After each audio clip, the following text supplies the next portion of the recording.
I appreciate your call, Crawdad. Our numbers are 860-14. Well, let's talk to Dennis. Dennis. Hello? Yes. Hello? Yes. Okay. I hope you give me a chance to do some talking here. First of all, your phone, when you're listening, it then went back to real distorted again. Before, it was real clear, but it went back to that again. I'll let him know. Okay. First of all, I'd like to say, Reverend Pastor Nettles, I apologize for getting on you about supporting Bobby Bright. You're a man and a pastor, but you're a man, and that's your right.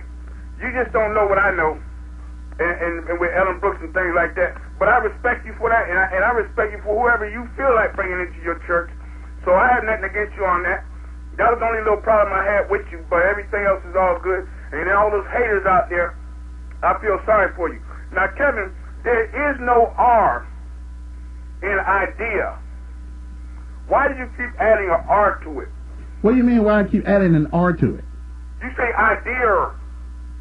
Well, excuse me, it's my northern dialect. No, that's not northern. I'm from Syracuse, New York, born and raised, bred. What you talking about? Don't nobody have no R to no words. I think your ears are hearing what I'm not saying. Okay, anyway.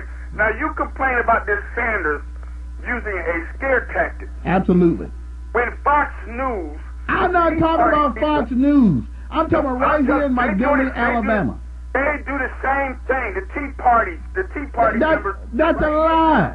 Do the same exact thing. I tell you, hold on. I'm going to put you on hold for a second. I got to pause you down. I got to take a traffic break. We'll come back. I don't want you to say I cut you off, but that's a lie. Everybody always talking about the Tea Party, this and the Tea Party. The Tea Party has never said one time that we want to take people. Do you think I would belong to an organization that had ideas of putting black folks back into slavery and make them chattel? Come on. Do I look that stupid? No, it is about ideology. That is what it's all about. And that's what it's always been about in America. And it will be about that tomorrow, yesterday, and today. But when you have lack of ideas, and that don't sound like an R on the end of it to me. When you have a lack of ideas, then we have something to talk about. And right now, what Hank Sanders has done, along with many of our black officials, using the race card all the time, it insults us as black people as if the only thing we will respond to is emotionalism, okay, without relevance. Anyway, we'll come back right after this, right after your traffic. And your traffic, of course, is brought to you by accountants matching highly skilled, temporary financial professionals with their clients' requirements for over 60 years. Call or visit them at accountants.com, an equal opportunity employer.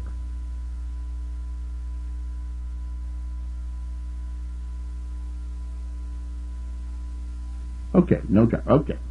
Anyway, well then we'll just take a break, and then we shall return. Uno momento. Our numbers are 860 Dennis 860-1440. Now, what are you talking about? Now, what you have just did, what you just got on Sanders about doing, you just did it to me. You don't realize it because you are blinded by everything. Now, if you let me talk, let me explain to you. It's called a scare tactic. What you just did, you tried to make it seem like I accused the Tea Party of having rallies behind closed doors saying we're going to bring them back to Jim Crow. I didn't say that. But you made it seem like that before you went to break. What I'm saying, they're using scare tactics. Just like Fox News uses a bunch of false prophets. Such as. Okay, here's a good one. Hannity, for over a year, said Obama quadrupled the deficit.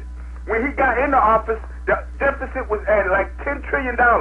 How did it come $40 trillion if he quadrupled it? It's a lie and a fear tactic. So you don't. So I'm you. going to show you how Okay. the Tea Party. I'm going to show you how the Tea Party does their fear tactic thing. Okay? They get these pictures of Obama. They degrade him highly to make him evil and scary. To find all those other people who will gang around him who hate the president. Now they have changed their tactics into calming down their hateism and their racism and trying to be more on a hidden, keeping everything under the sleeve. And who have you talked to confirm this? Don G. Barvin, William Buckley, okay? Bruh, Okay. I believe in the Tea. Wait, I'm black. I believe in the Tea Party principle. I'm black. Okay, well, hold up. Okay, believe in the Tea Party principle. That's fine, but still, for you to sit up there and say, for you, so you know, white hate groups and the KKK has grown since Obama started. I don't care. I don't care. So by you saying it's less of it than it was before. But I don't care if KKK and white hate groups are I forgot. I don't care. As long as they don't bother me, I don't care.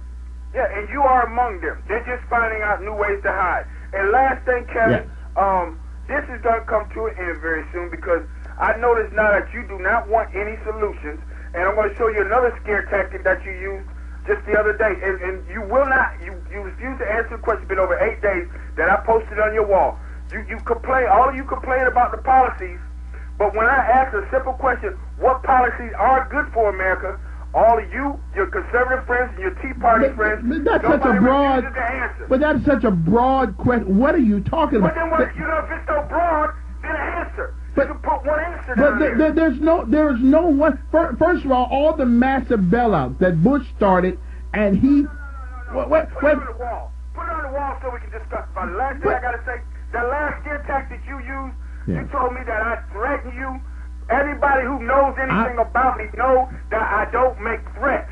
If I say I'm going to do something, I'm going to do something. If you had disrespected Dr. Lloyd White again, I would have came down there and we would have dealt with it. Oh, so you didn't do it anymore, so you had nothing to worry about. So, but going to me saying that it was a crime, that was your scare tactic. That's why I gave you the phone number to the police station. No, I don't, bro, I don't need the phone number to the police station. I know it. Okay, and I asked you, did you want the recording? No, I know that too. So, see, that's a scare tactic. See, I deal in facts. I ask you if you knew that threatening people on the public airwaves was a felony. Yeah, I know that. And it is. But I didn't make a threat. Listen, in a court, Dennis, you're not as smart as you think you are. In a court of law, that was a threat. No, it wasn't. Yeah, yes, it was. It was a fact. Okay, Dennis, bye. Enough of that. Had enough talking to you anyway.